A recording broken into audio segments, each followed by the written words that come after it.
relationship. Can you understand that they would be confused about why you would put your health at risk, potentially? I'm sorry, but please don't get into a homophobic discussion of, because I'm sorry, your presumptions about gay life. I'd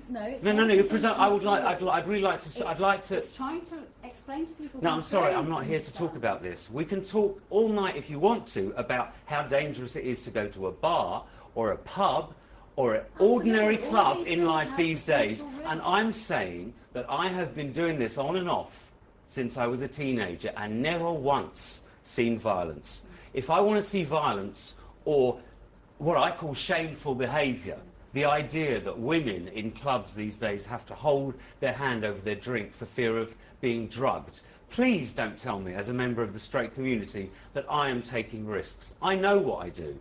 I know that Hampstead Heath is safe. I know I've never seen any violence. I know I have friends there.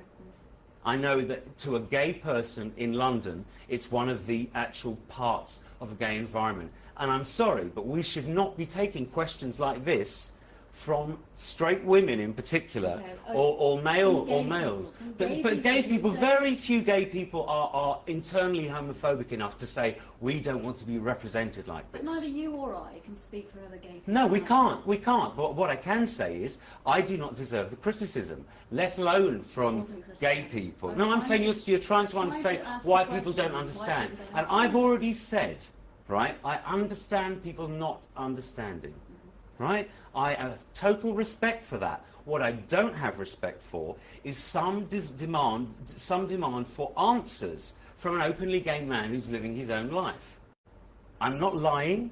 I'm not cheating anyone. These are normally the elements of a straight scandal, is that a kiss and tell involves a straight person who is cheating or lying.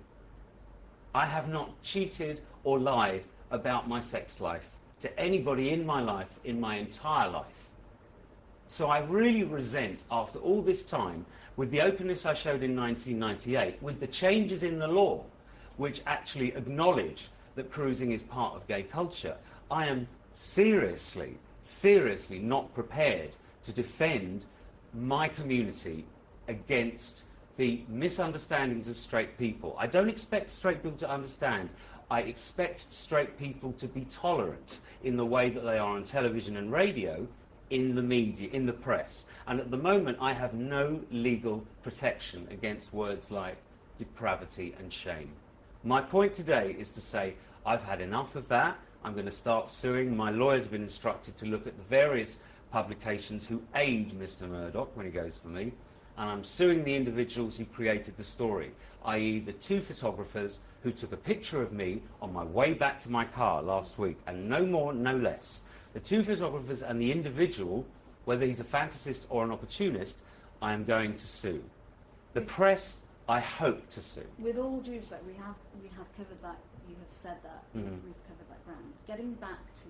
Yes, but I know that this is going to be edited, so I have to keep reiterating it. Because unfortunately, I don't trust any aspect of media anymore, and I think there will be people everywhere that will totally understand that. Let's focus then, in your head, on the reality rather than what is written about you. A lot of the time, your friends, whoever they may or may not be... No, this friends. Is what I'm trying to get at. No, please say your alleged friends. This is what I'm trying to find out from you. A lot of the time, a lot of people in the past week will have read that your friends are very worried about you. Set the record straight. Are these your friends? Are they concerned about you? How concerned they should be? Okay, I'll put this straight. Okay, so since the beginning of the year, I did one stupid thing at the beginning of the year, which I absolutely take responsible for, which is I got in my car when I was too tired to get into my car. I was not on drugs. I was found to have drugs in the car. This is the only thing that's happened of any newsworthy, something that I put my hands up for and said, it was stupid of me, right?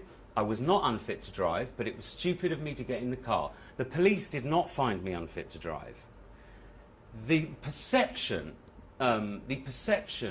because a Rupert Murdoch-led campaign is so lapped up by the rest of the media, the perception is that somehow my life is different than it was say 5 years ago, George, in reality, tell me about your life. yes, okay, I will tell you. Life is all right. In reality, okay, that's what people okay. Here is the reality of my life. And if you're a straight person, you might not understand why it makes me so happy, right?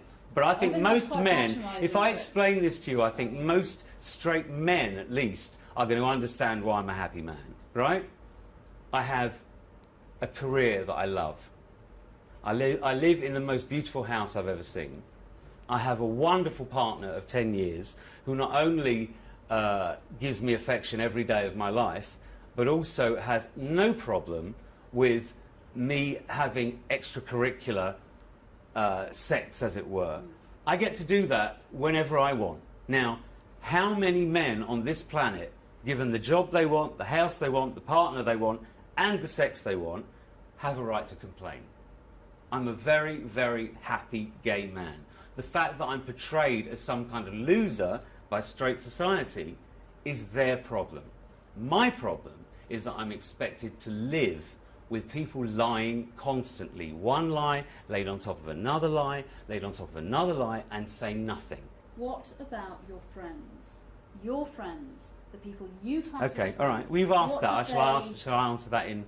All right. What do they think? My friends, as far as the press are concerned, do not exist. No one in my life. I have so many. I'm so lucky. The people in my life love me and protect me.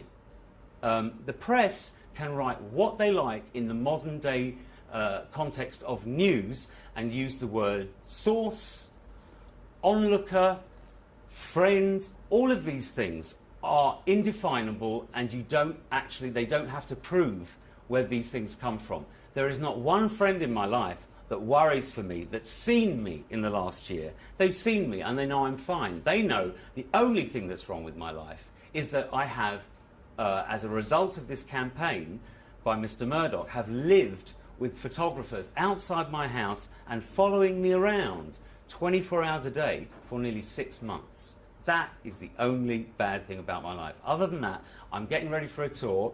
I'm training 5 days a week. I'm singing every night. I'm getting my voice ready. And I'm really excited.